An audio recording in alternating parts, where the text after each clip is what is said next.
Eu sabia que algo estava errado no instante em que a chave se recusou a girar. Era uma manhã fria de segunda-feira, fim de janeiro, daquelas que ficam no ar como um sopro que nunca se exala. Eu tinha acabado de voltar do Hospital São José, ainda com a mesma calça jeans que usava havia 2 dias, ainda carregando a mesma mala de viagem que havia preparado quando Emanuel desmaiou. O buquê na minha mão esquerda, rosas e flores dos colegas de trabalho dele, murchou no banco, de trás do meu carro durante a noite. Meus olhos estavam inchados e os lábios rachados de tanto chorar e dormir pouco. Eu tinha visto meu marido morrer na unidade cardíaca 12 horas antes. Eu não estava pronta para encarar o silêncio da nossa casa, mas também não estava pronta para o que vi. Entrei na varanda e enfiei a chave na porta da frente. Ela emperrou. Puxei-a para fora e tentei de novo. Nada. Meu coração disparou. Verifiquei a chave reserva, a escondida atrás da pedra solta da varanda. Ainda sem sorte. Era como se a fechadura tivesse me esquecido. Ou pior, me rejeitado. Foi então que notei as cortinas, as de linho branco, que eu mesma havia feito a bainha, tinham sumido, substituídas por grossas cortinas de veludo com uma estampa floral berrante que eu nunca tinha visto antes. Meu estômago embrulhou. Olhei mais de perto pela estreita fresta, entre o tecido e a parede, apertando os olhos contra a claridade da manhã. Lá dentro, a sala de estar estava atulhada de caixas. Torres de papelão se erguiam onde deveria haver espaço limpo. Uma almofada de veludo rosa repousava sobre minha cadeira de leitura. Uma xícara de chá floral sobre a mesa de centro. E então, eu a vi, Diana, minha sogra, vestindo um cardigã azul marinho e um sorriso que me arrepiou. Ela estava tomando chá, o meu chá, na porcelana do casamento que Emanuel e eu havíamos economizado durante 3 anos para comprar. À sua frente, jogando casualmente mantas em uma cesta, estava Jocélia, a irmã mais nova de Emanuel. Elas estavam rindo, se aproximando como se eu não existisse, como se Emanuel não tivesse morrido na noite anterior. Bati, sem resposta. Bati de novo, mais forte dessa vez, com os punhos trêmulos, a garganta arranhada. Depois do que pareceu, uma eternidade, a porta se abriu. A figura de Diana preencheu o vão, composta e calma, os braços cruzados firmemente sobre o peito, como se estivesse se preparando para aquele momento havia anos. Rafaela, disse ela inclinando a cabeça. Não esperava você tão cedo. O que está acontecendo? Minha voz tremeu. Por que não consigo abrir a porta? Ela se encostou no batente perfeitamente equilibrada. Por que, querida? Você não mora mais aqui. Minha boca se abriu, mas nenhum som saiu. Pisquei para ela, certa de que tinha ouvido errado. Com licença. O sorriso de Diana não vacilou. Emanuel pagou por esta casa. Meu filho, não você. Não houve acordo pré-nupcial, nem filho, nem contribuição real da sua parte. É hora de esta casa voltar para a família dele de verdade. Por um momento, pensei que o frio que sentia fosse por causa do tempo. Mas não era. Vinha dela. Sou a esposa dele. Sussurrei. Compramos esta casa juntos. Refinanciei-a quando o negócio dele faliu. Ah, por favor. Diana me interrompeu, acenando com a mão em sinal de descaso. Você brincou de casinha enquanto ele trabalhava. Agora que ele se foi, seu contrato de aluguel acabou. Atrás dela, Jocélia apareceu com 2 dos meus pratos de servir na mão. Você deixou a porta lateral destrancada quando foi ao hospital?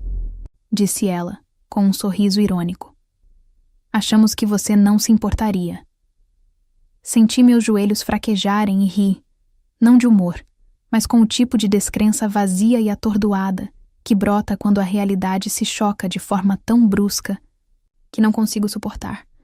Qual é a graça? Diana estreitou os olhos.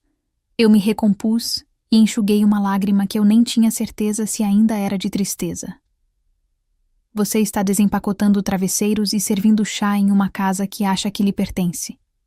Eu disse lentamente. Mas você não tem ideia no que acabou de entrar. O sorriso no rosto de Diana vacilou por um segundo. Era a única chance de que eu precisava. Virei-me e voltei para o meu carro. Minhas chaves eram inúteis agora, mas eu tinha algo melhor. Algo que ela ainda não sabia. E quando eu terminasse, Diana se arrependeria de ter tocado em uma única xícara na minha cozinha. 2 anos antes, quase no mesmo dia, eu estava sentada na beira da nossa varanda, esta mesma varanda, observando Emanuel passar as mãos pelos cabelos, frustrado. Era janeiro também, só que mais frio, mais escuro. Sua startup havia falido na semana anterior. O banco havia congelado suas contas comerciais. Seu score de crédito havia despencado. Lembro-me de como ele não conseguia me olhar diretamente quando disse isso. Eles poderiam tomar a casa, Rafaela. Ele não era um homem fraco. Mas naquele dia, eu o vi desfeito de uma forma que nunca tinha visto antes. Era a mesma casa que Diana agora afirmava pertencer à família real. Tomei uma decisão na manhã seguinte. Em silêncio, sem dizer nada a Emanuel, me vesti, dirigi até a cooperativa de crédito e comecei o processo de refinanciamento. Transferi a hipoteca para o meu nome, usando o pequeno pé de meia que vinha economizando desde que larguei meu emprego no negócio de design de interiores, há 10 anos. Eu não tinha contado a ninguém. Nem ao Emanuel, nem aos meus pais, e muito menos a Diana. Ela teria usado isso como prova de que ele havia fracassado como homem. O processo levou semanas. Arranjei um trabalho freelancer para começar a fazer os pagamentos. Emanuel nunca perguntou para onde estavam indo as confirmações da hipoteca. Ele estava ocupado demais se recuperando emocional e fisicamente. Eu mantive tudo funcionando. Consertei a torneira, orcei as compras, pintei o corredor. Vi nossa casa sobreviver graças ao meu silêncio. Diana, é claro, nunca soube. Ela só nos visitava nos feriados. Nunca ficava muito tempo. Ela odiava o sul. Achava Curitiba muito úmida, muito suave, muito indulgente. Eu ouvia a voz dela ecoar pelo quarto de hóspedes. Emanuel, você foi feito para mais do que isso. Este papel de parede floral e o jazz de rua? E Emanuel sorria. Aquele sorriso cansado, e sussurrava para mim mais tarde na cama. Ela simplesmente não entende a paz. Eu nunca quis confrontá-la, nem naquela época, nem agora. Eu só queria um espaço para lamentar, ficar sozinha, no único lugar que ainda cheirava a ele.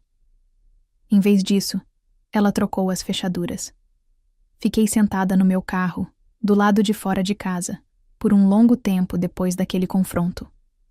O ar de janeiro penetrou no meu casaco, mas eu não me mexi. Eu não chorei. Era como se meu corpo nem soubesse mais como reagir. Como você lida com a ideia de ser viúva e sem teto no mesmo dia? Por fim, dirigi até o hotel do alto da estrada, um lugar que cheirava na água sanitária, mofo e algo vagamente químico. Usei o cartão de crédito de emergência do Emanuel, o único ainda ativo, e aluguei um quarto por 3 noites. Sentei-me na beira da cama, olhando para a minha mala. Eu não tinha levado roupas. Apenas papéis do hospital, um livro que nunca abri e a última mensagem de voz que Emanuel me deixou. Na noite anterior, o coração dele parou. Ouvi 1, 2 vezes. Então desliguei o celular. Naquela noite, não dormi. Fiquei imaginando Diana sentada na minha cadeira, Jocélia comendo do meu prato e o corredor cheio de caixas com as coisas delas. Elas nem tinham deixado o corpo esfriar antes de reivindicar seu direito. Na manhã seguinte, terça-feira, acordei com o som dos sinos da igreja. A Igreja São Francisco, na mesma rua, tocava a cada hora. Sentei-me lentamente, desembaracei os cabelos e fiquei olhando para o teto branco do hotel. Meus dedos doíam de tanto apertar os lençóis a noite toda. Minha garganta queimou.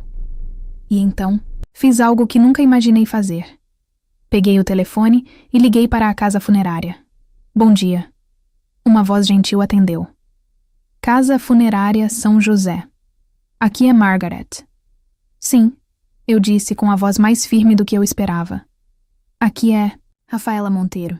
Preciso atualizar a lista de convidados para o funeral de Emanuel Monteiro. Uma pausa. Claro, senhora Monteiro. Que mudanças a senhora gostaria de fazer? Não hesitei. Remover Diana Monteiro e Jocélia Monteiro da lista. Outra pausa, desta vez mais longa. Entendido. Encerrei a ligação antes que ela pudesse perguntar por quê. Não era despeito. Não era vingança. Ainda não. Era limite. O primeiro que desenhei em mais de uma década segurando a língua. E pela primeira vez desde a morte de Emanuel, senti algo que quase se assemelhava a controle. Na terça-feira, à tarde, voltei para casa. Não pela frente, mas contornando o quarteirão e estacionando discretamente atrás da fileira de cercas vivas que separava nosso quintal do dos vizinhos. Esperei. Observei. O carro de Diana não estava na garagem, nem sinal de Jocélia. A porta lateral, que levava da lavanderia para a varanda dos fundos, sempre teve uma trava defeituosa. Emanuel queria consertá-la havia meses. Eu sabia como abri-la sem fazer barulho. Lá dentro, a casa tinha um cheiro diferente. Nada mal, apenas estranho. Os aromatizadores de ambiente de lavanda, que eu odiava, estavam por toda parte. Minhas fotos emolduradas haviam desaparecido das paredes do corredor, substituídas por gravuras de paisagens que eu não reconhecia. Senti uma pontada aguda no peito quando percebi que alguém havia reorganizado as almofadas no sofá.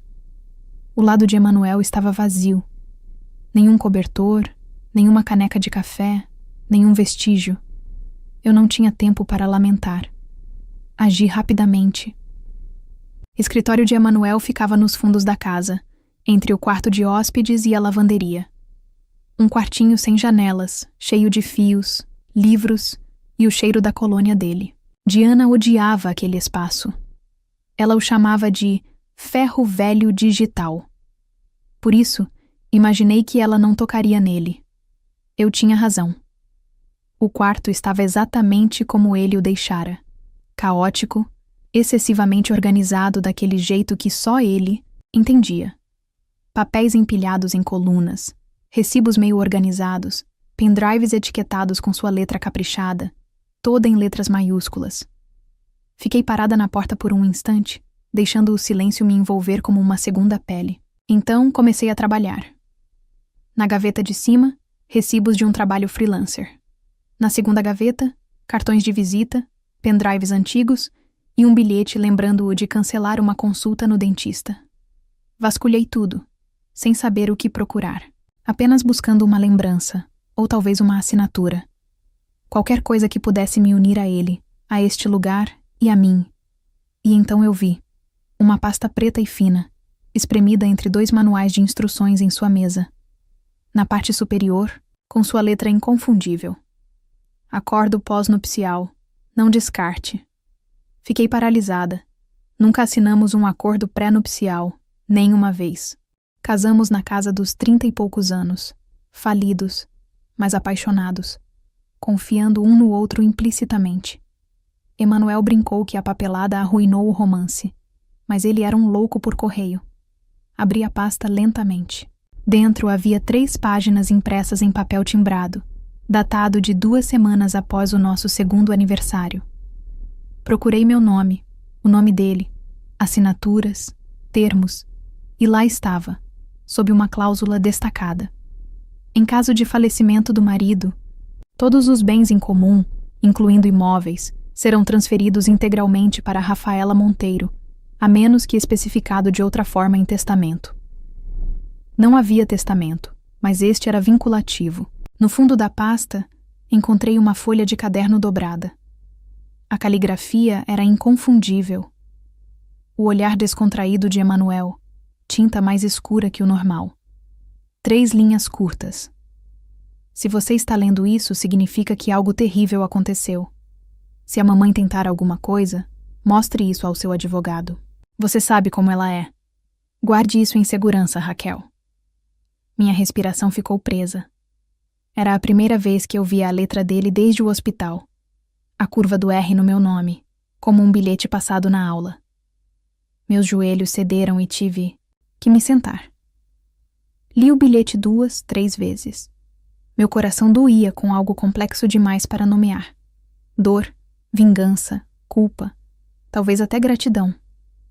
Ethaniel sabia, em algum nível, que Diana não pararia. E apesar de todos os seus defeitos, ele tentara me proteger da única maneira que sabia. Guardei a pasta no casaco e saí de casa pela porta dos fundos, exatamente como entrei. Naquela noite, de volta ao hotel do alto da estrada, não dormi mais, mas também não chorei. Em vez disso, fiquei acordada relendo o pós-nupcial até as palavras pararem de se misturar. Ao amanhecer, liguei para Ângela Lima, minha antiga colega de quarto da faculdade que virou advogada imobiliária, e marquei uma reunião, porque agora eu tinha a papelada e a raiva suficiente para usá-la. A tarde de quarta-feira chegou cinzenta e sem graça, o tipo de dia em que até o sol parecia relutante em aparecer. Eu tinha acabado de voltar do meu encontro com Ângela, que apesar de não me ver há anos, me envolveu num abraço como se o tempo não tivesse passado. Ela não perguntou como eu estava, apenas me olhou nos olhos e disse: "Vamos conseguir, né?" Eu estava na metade de uma tigela de sopa instantânea na cozinha do hotel, quando ouvi a batida forte na porta. 3 voltas rápidas, o tipo de batida que carrega consigo o direito. Abri a cortina o suficiente para ver o contorno de Diana, do lado de fora, vestida de preto como se tivesse saído de uma novela. Ao lado dela estava um homem de terno cinza, queixo quadrado, prancheta na mão, aliança reluzente. Advogado. Não abri a porta. Em vez disso, saí, casaco fechado até o queixo, pasta na mão. Fechei o quarto do hotel atrás de mim e os encontrei, no estacionamento onde o vento balançava o cachecol de Diana para o lado. "Rafaela", disse ela com um sorriso fraco. "Este é o Dr. Lúcio Almeida, meu advogado de família. Estamos aqui para discutir os próximos passos em relação à casa." "Próximos passos", repeti, minha voz calma. Diana assentiu, como se aquilo fosse uma negociação imobiliária entre partes civis, e não uma invasão de domicílio encenada. Durante a semana do funeral. Como Emanuel não deixou testamento, seus bens, incluindo a casa, estão sujeitos à divisão entre os parentes mais próximos. Como mãe e irmã dele, temos direitos legais. "Sou a esposa dele", disse eu. "A única esposa legal." O Dr. Lúcio Almeida pigarreou, já desconfortável. "O que a senhora Monteiro quis dizer é que, sem uma diretiva testemunhal clara, a lei sucessória permite certas coisas. Estou tão feliz que vocês dois estejam aqui." Interrompi, calma, mais firme. "Me poupa uma ida ao seu escritório." Levantei a pasta preta. O sorriso de Diana vacilou. "Este é um acordo pós-nupcial autenticado", eu disse. "Assinado há 3 anos, com papel timbrado e 2 testemunhas. Transfere todos os bens compartilhados para mim, o cônjuge, em caso de morte de Emanuel." Deixei o silêncio se instalar. O Dr. Lúcio Almeida estendeu a mão. "Posso ver esse documento?" "Não", respondi rapidamente, puxando a pasta de volta. "Você receberá uma cópia pelos canais oficiais. Já contratei um advogado." A expressão de Diana se alterou levemente. "Você está blefando?" sibilou ela. "Estou?" perguntei, recuando em direção à porta do meu hotel. "Porque se eu estiver blefando, você deveria se sentir confiante o suficiente para voltar para o seu carro e comemorar. Mas se não estiver, então você cometeu invasão de propriedade, entrada ilegal, e adulterou propriedade que não lhe pertence." O Dr. Lúcio Almeida se afastou dela sutilmente. "Você não vai ganhar desta vez", disse Diana, sua voz agora mais baixa, o veneno mal disfarçado. "Você nunca fez parte da nossa família. Você roubou meu filho de nós." Inclinei a cabeça. "Ele não era um troféu", respondi.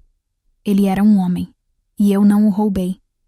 Você o afastou no segundo em que ele parou de viver de acordo com o seu roteiro." Não esperei que ela respondesse. Virei as costas e entrei, trancando a porta. Da janela, observei-os em silêncio por alguns segundos, antes de Diana se virar e subir no banco do passageiro, como uma rainha em retirada. O advogado a seguiu, desajeitado e afobado. Eles não bateram mais. Naquela noite, sentei-me na beira da cama do hotel e abri a carta de Emanuel novamente. Passei os dedos pela tinta, me perguntando se ele alguma vez imaginou o quão rápido ela viria atrás de mim, o quão descarada ela seria. Talvez tivesse. Talvez tenha sido por isso que ele escreveu. Eu não dormia muito. A adrenalina tornava o descanso impossível. Minhas mãos não paravam de tremer. Minha respiração vinha em rajadas curtas. Mas algo dentro de mim havia mudado. Eu não estava mais apenas reagindo. Eu estava me preparando. E o próximo passo seria meu. Na sexta-feira, de manhã, o quarto do hotel parecia ter absorvido minha dor.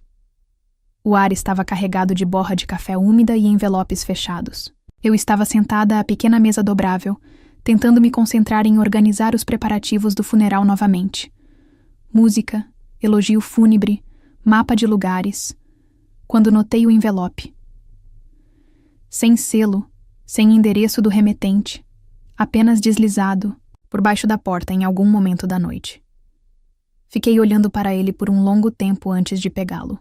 Dentro havia um documento cuidadosamente digitado do Fórum de Sucessões do município de Cadã. O cabeçalho estava nítido, a tinta fresca.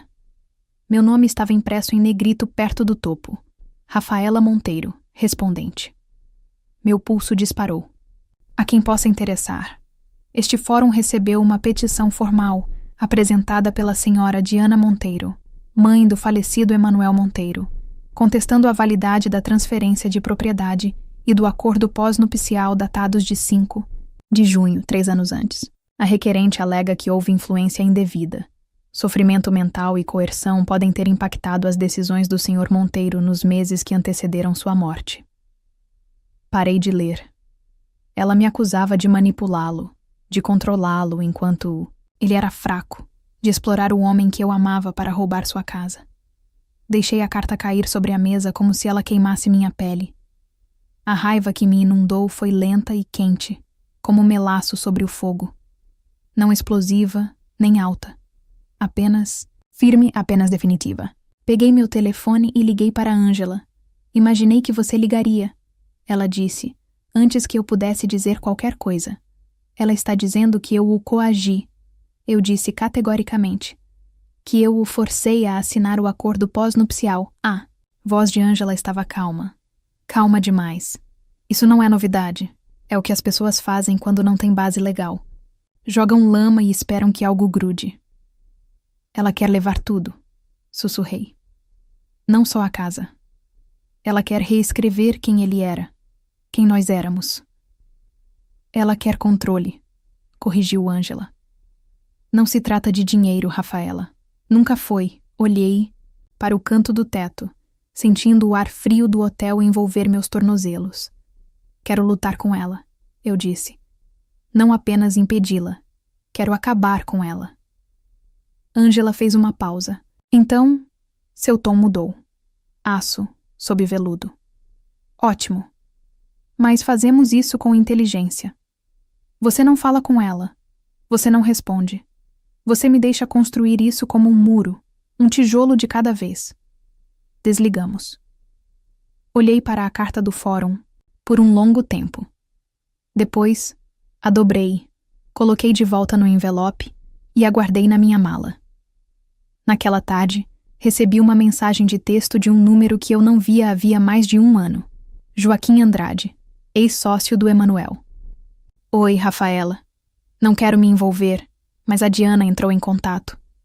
Ela perguntou sobre o estado mental do Emanuel nos últimos meses.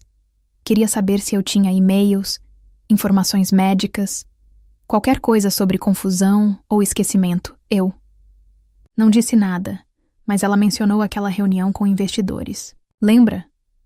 Ele voltou bem cansado. Só queria te avisar. Fiquei olhando para a mensagem até a tela escurecer. Claro, eu me lembrava daquele dia. 3 meses antes da morte do Emanuel, ele tinha voltado de uma reunião com um cliente, pálido e abalado. Disse que tinha esquecido onde estacionou. Esqueceu o nome do homem que acabara de conhecer. Ele atribuiu a culpa ao estresse, à insônia, ao excesso de cafeína. Mas Diana, ela devia ter descoberto. Ela estava construindo um caso. Se conseguisse convencer o tribunal de que Emanuel não estava em sã consciência, mesmo que fossem apenas circunstanciais, ela poderia desvendar tudo.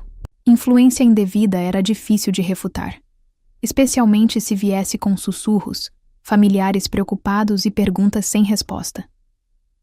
Foi nesse momento que me lembrei de algo que Emanuel disse, quase de improviso, uma noite, depois do jantar.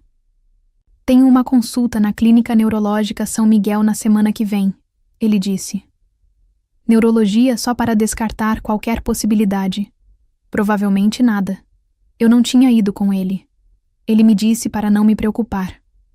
Pulei da cama, abri minha mala, peguei a pasta de documentos e a joguei sobre a colcha. Revirei tudo. Contas de serviços públicos, recibos da hipoteca, cartões de aniversário antigos e até um lembrete do dentista. Então, escondido dentro de uma pilha de correspondências fechadas de 3 meses atrás, encontrei um envelope lacrado da Clínica Neurológica São Miguel. Abri com os dedos trêmulos. Prezado Sr. Monteiro, após sua recente avaliação cognitiva, temos o prazer de informar que seus resultados estão dentro da faixa normal. Não foram detectados sinais de declínio cognitivo precoce. Li o texto 3 vezes antes de finalmente soltar o ar que prendia há uma semana. Ele estava bem, e agora eu tinha provas. Na segunda-feira de manhã, uma semana desde a morte de Emanuel, 5 dias desde que Diana entrou com a petição, 72 horas desde que encontrei a carta do neurologista que mudaria tudo. O fórum da Rua das Andradas estava frio, mesmo na primavera. Bancos de aço, pisos de mármore, aquele eco estéril de sapatos estalando, papéis sendo arrastados e acusações sussurradas. Ângela me encontrou na escada, cabelo preso num coque apertado, pasta na mão, olhar aguçado. Pronta? Perguntou ela suavemente. Estou, eu disse. E estava, pela primeira vez em dias. Fiquei com os 2 pés no chão. O fórum não estava lotado. Apenas algumas pessoas dispersas. Diana na primeira fila, vestida com uma renda preta de gala, a postura impecável, um lenço de papel já agarrado como um acessório. Jocélia estava sentada ao lado dela, de cabeça baixa, a filha perfeita de luto. Do lado delas, o Dr. Lúcio Almeida, o mesmo homem com a prancheta do hotel. Eu não olhei para eles, olhei para Ângela e me sentei à mesa da parte ré. Minhas mãos tremiam sob a superfície, mas mantive as costas eretas. Eu não estava ali para implorar. Estava ali para proteger o que Emanuel e eu havíamos construído. A juíza, uma mulher de 60 e poucos anos, com óculos prateados e olhos cansados, deu início à sessão. O Dr. Lúcio Almeida foi o primeiro. Sua voz era cuidadosa, gentil, projetada para retratar Diana como uma mãe preocupada, não amarga. Ele falou da morte repentina de Emanuel, de perguntas sem resposta, de documentos assinados em momentos de vulnerabilidade emocional. Evitou a palavra coerção, mas deixou-a pairar no ar como fumaça. Diana chorou uma vez, bem na hora certa. Ângela se levantou lentamente quando chegou nossa vez. Ela não se apresentou. Ela não levantou a voz. Apenas apresentou os fatos como cartas de baralho em um jogo de pôquer. O acordo pós-nupcial autenticado em cartório, a escritura da casa em meu nome, as parcelas da hipoteca pagas exclusivamente por minha conta e, finalmente, a carta da clínica. Neurológica São Miguel, assinada, datada e lacrada. Ângela entregou a cópia ao juiz e disse uma frase que silenciou a sala inteira. Isto é datado de 3 meses antes da morte do Sr. Monteiro e confirma sua plena capacidade mental. O Dr. Lúcio Almeida gaguejou e tentou mudar de assunto. Mesmo assim, meritíssima, precisamos considerar a dinâmica emocional. O senhor tem documentação? Perguntou a juíza categoricamente. Registros médicos? Depoimento de um médico licenciado? Alguma evidência de capacidade diminuída? Ele hesitou. Não, meritíssima. Então não vejo fundamento, disse a juíza, já escrevendo. O acordo pós-nupcial é juridicamente vinculativo. A escritura está em nome da senhora Monteiro. Esta casa pertence legalmente a ela. Caso encerrado. Assim, de repente, o martelo soou como um trovão em meus ouvidos. Não comemorei. Não sorri. Apenas exalei. Longa, lenta e silenciosamente. O tipo de respiração que você não percebe que estava aprendendo até finalmente soltá-la.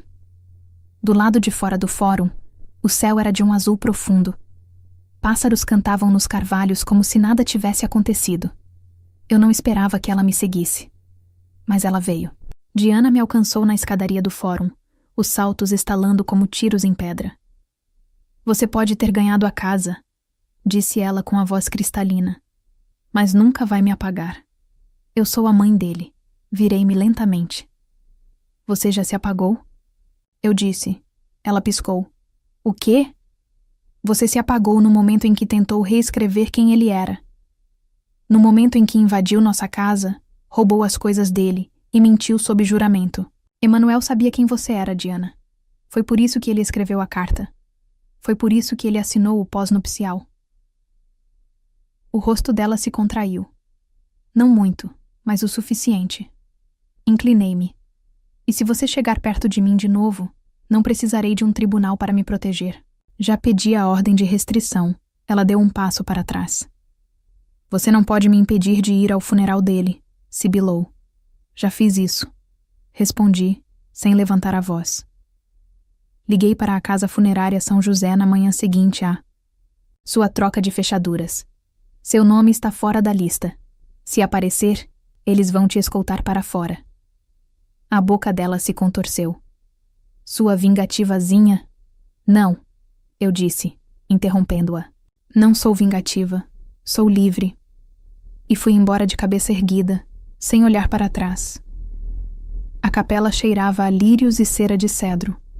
Era terça-feira, exatamente uma semana depois que o coração de Emanuel parou de bater.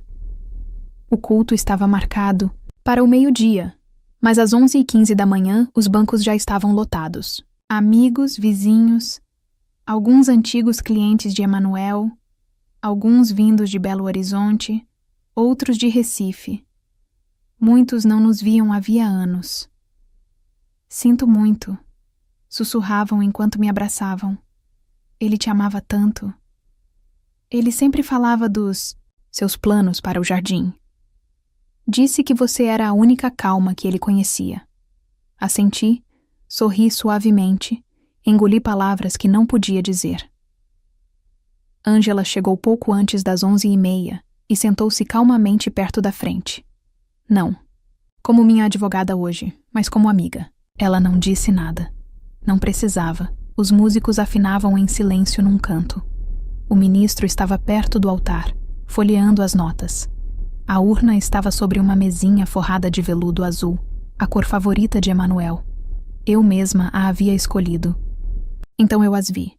2 silhuetas se esgueirando para o banco de trás. Quase imperceptíveis se você não estivesse olhando. Mas eu estava. Diana e Jocélia, vestidas de preto, perfeitamente coordenadas, cabelo preso, véus sutis, mas inconfundíveis, roupas matinais, figurinos de teatro, máscaras. Elas não estavam na lista de convidados. Eu tinha me certificado disso. A funerária me garantiu que seriam paradas na porta, mas alguém deve ter desviado o olhar no momento errado. E agora lá estavam elas, fingindo pertencer. Fiquei paralisada por um instante, olhando para a capela. Minha respiração ficou presa. Meu coração batia forte, não de tristeza, mas de fúria. Eu já havia enterrado Emanuel uma vez. Não, deixaria que o desenterrassem para enfeitar. Ângela se virou ligeiramente para mim. Quer que eu cuide disso? Sussurrou ela. Balancei a cabeça negativamente. Não, eu mesma faria isso. Caminhei lentamente pelo corredor, os saltos ecoando, no silêncio repentino. Todas as cabeças se viraram. A música parou. Até o ministro se afastou, sentindo algo sagrado em movimento. Quando cheguei ao fundo, Diana olhou para cima. Seu sorriso era discreto. Os olhos de Jocélia se desviaram. Você não deveria estar aqui, Eu disse baixinho. Nós não vamos embora, respondeu Diana em voz baixa e orgulhosa. Eu o dei à luz. Então você deveria ter respeitado a vontade dele. Sou a esposa dele. Meu tom não se elevou. A única que ele escolheu. Ela se endireitou, desafiadora. Você não pode me impedir de lamentar a morte do meu próprio filho. Não de lamentar, eu disse. De representar. Ela piscou. Vou sair agora mesmo, acrescentei. E levarei o pastor comigo. Terminaremos o culto em um parque, em um estacionamento, na mesa da cozinha. Eu não me importo. Mas você não vai ficar aqui fingindo que não tentou apagá-lo. Você não pode usar a morte dele para obter uma dignidade que nunca conquistou. Por um segundo, ninguém se moveu. Então a voz de Jocélia quebrou o silêncio. Mãe, disse ela suavemente, sem olhar nos olhos de ninguém. Vamos. Diana se virou para ela atordoada. Não somos bem-vindas aqui, acrescentou Jocélia. Vamos parar de fingir. Ela se levantou, e Diana a seguiu lentamente. Não houve cena, nem gritos, nem cabo de guerra. Apenas o som de 2 pares de saltos se afastando e o clique suave da porta da capela se fechando atrás delas. Quando me virei para o altar, a sala inteira suspirou. Caminhei lentamente para a frente. A música recomeçou. O pastor assentiu e, com a mão firme, fiquei diante da urna de Emanuel e me despedi. Não cercada por mentirosos, não interrompida por veneno, mas envolto em silêncio, na verdade e no amor de pessoas que realmente sabiam quem ele era. E pela primeira vez desde que ele morreu, senti paz. No dia seguinte ao funeral, a casa estava silenciosa. Não o tipo de silêncio que conforta, mas o tipo que te observa, esperando que você ceda. Eu estava em pé na pia da cozinha, com o moletom velho do Emanuel, os dedos envolvendo uma caneca lascada. O café tinha esfriado 1 hora antes, mas eu não tinha me mexido. Do lado de fora da janela, o jardim estava vazio, apenas terra revirada e o início do que viria depois. Talvez se eu conseguisse continuar.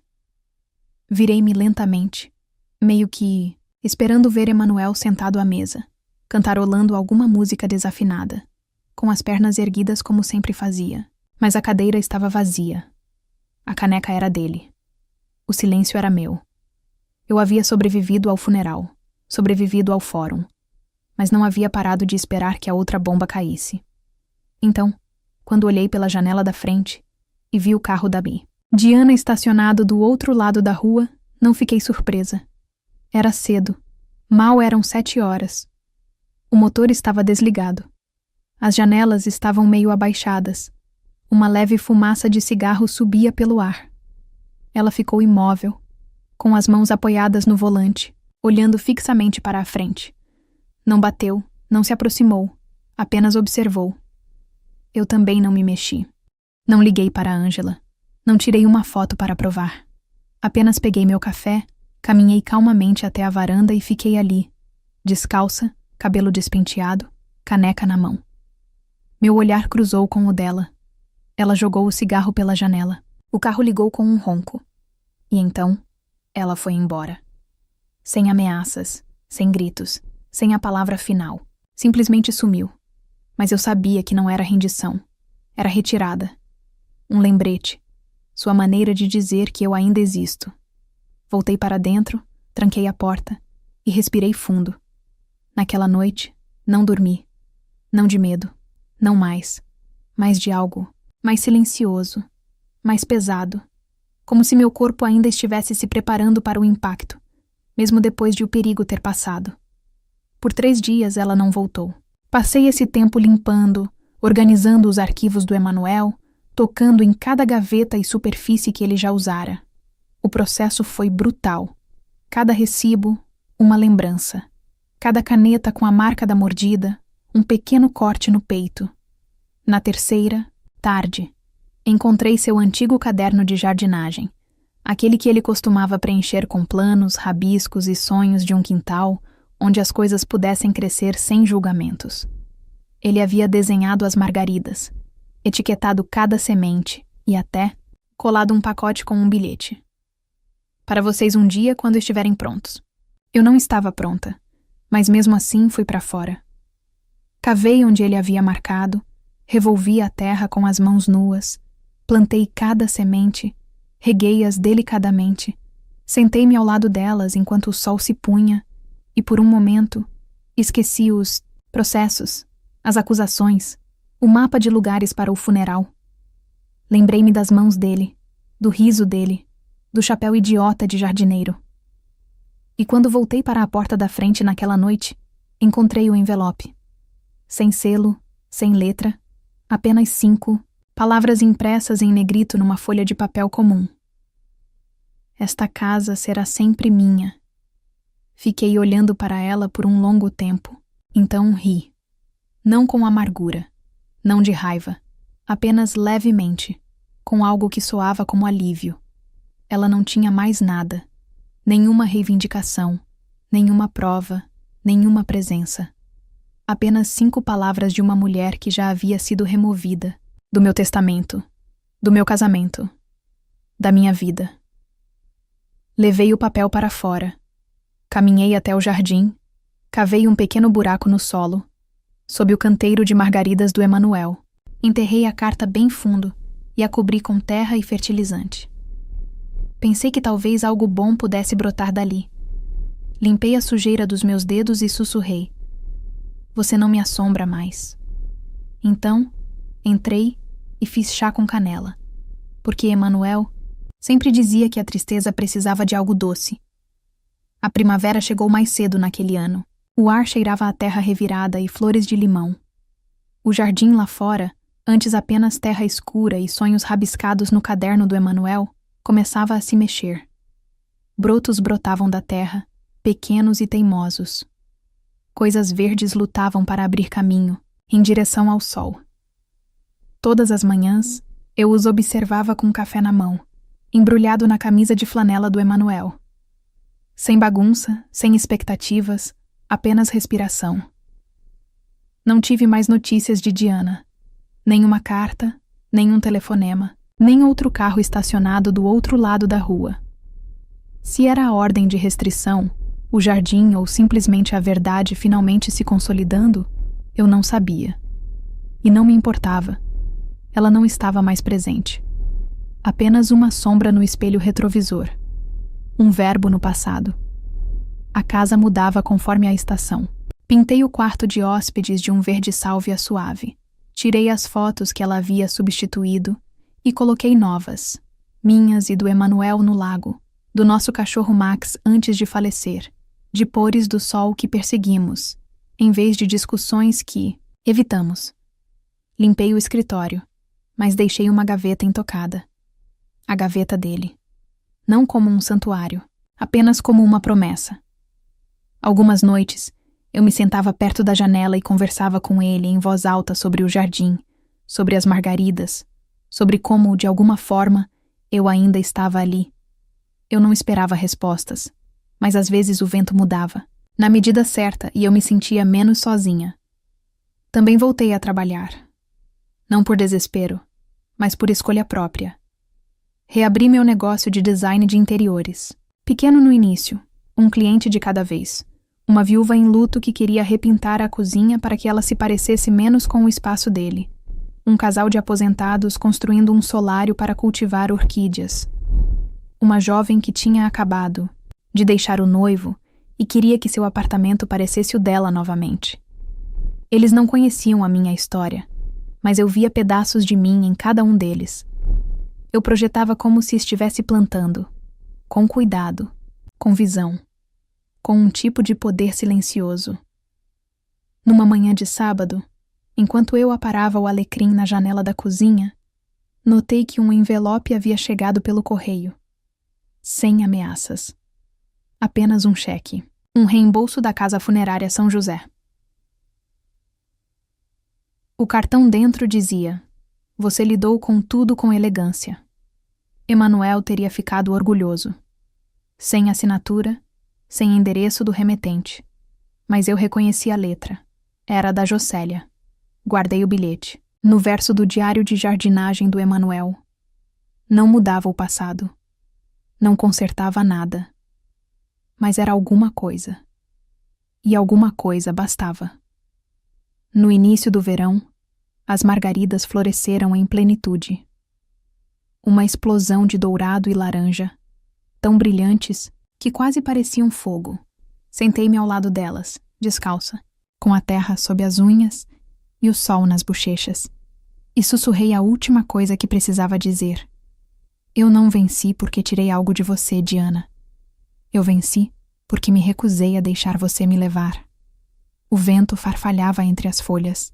Os sinos, na varanda, cantavam uma canção suave e sinuosa, e, em algum lugar no ar, eu quase conseguia ouvir Emanuel rindo.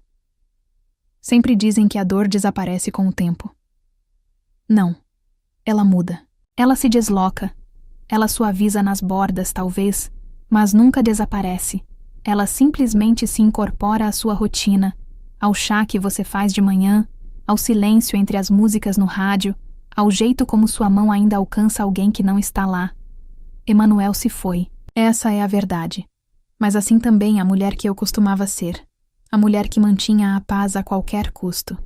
Que deixava a sogra falar por cima dela, expulsá-la, reivindicar o que não era dela. Que se sentava ao final de longos jantares, sorrindo, através de feridas invisíveis. Que desaparecia para que outra pessoa pudesse se sentir vista. Aquela mulher morreu no dia em que Emanuel morreu. E no lugar dela, plantei outra coisa. Não vingança. Não amargura. Apenas raízes. O jardim lá atrás. Está selvagem agora. Não bagunçado. Não indomável. Apenas vivo. Margaridas e hortelã. Alecrim e lavanda. Acrescentei um banco perto da cerca dos fundos, sob o bordo em que Emanuel um dia quis pendurar sinos de vento. Sento-me lá algumas noites, não para chorar, mas para lembrar quem me tornei. Acontece que a vingança mais doce não é a vitória no tribunal. É o clique silencioso de uma porta se trancando por dentro. É tomar café na sua própria cozinha, sem medo. É respirar fundo em um espaço que não cheira mais a vergonha. Eu não conto às pessoas tudo o que aconteceu. Nem sempre. Mas, quando alguém pergunta a uma viúva na igreja, a uma mulher no mercado, cujas mãos tremem enquanto assinam um cheque, eu lhes conto a verdade em partes. Digo-lhes: vocês não precisam ser educados com alguém que os apaga. Vocês não são egoístas por trancarem suas portas. Vocês não devem a ninguém acesso à sua paz. E então, eu lhes conto sobre o jardim. Como ele floresceu em um campo de batalha. Como isso me alimenta, me acalma, me abraça. Como às vezes algo pequeno e lindo pode crescer exatamente onde você pensava que seu mundo tinha acabado. Isso não. É uma metáfora. Isso é sobrevivência. E agora, meses depois, não ando como antes. Não me desculpo por ocupar espaço. Não explico por que troco as fechaduras. Não recuo quando passo por aquele trecho da estrada onde o carro dela ficava parado, silencioso e à espera. Porque ela não está mais esperando, ela perdeu, e eu não estou brava. Simplesmente cansei. Esta casa é minha. Esta vida é minha. Esta voz calma, firme e teimosa, finalmente é minha. E nunca mais a entregarei. Agora me diz. Como você reagiria se descobrisse que o que pensava ser seu lar não era mais seu? Que você acha que Diana realmente quer, além da casa de Emanuel? E se a carta do neurologista nunca tivesse sido encontrada, como a história teria mudado? Você deixaria alguém que feriu sua memória mais preciosa participar do seu luto? Escreve aqui nos comentários, de 0 a 10, qual a sua nota para essa história. Quero muito saber. Se você gostou do vídeo, já clica em gostei e não se esquece de se inscrever no canal. Assim você não perde nenhuma história emocionante que postamos diariamente aqui no canal. Um beijo e até breve.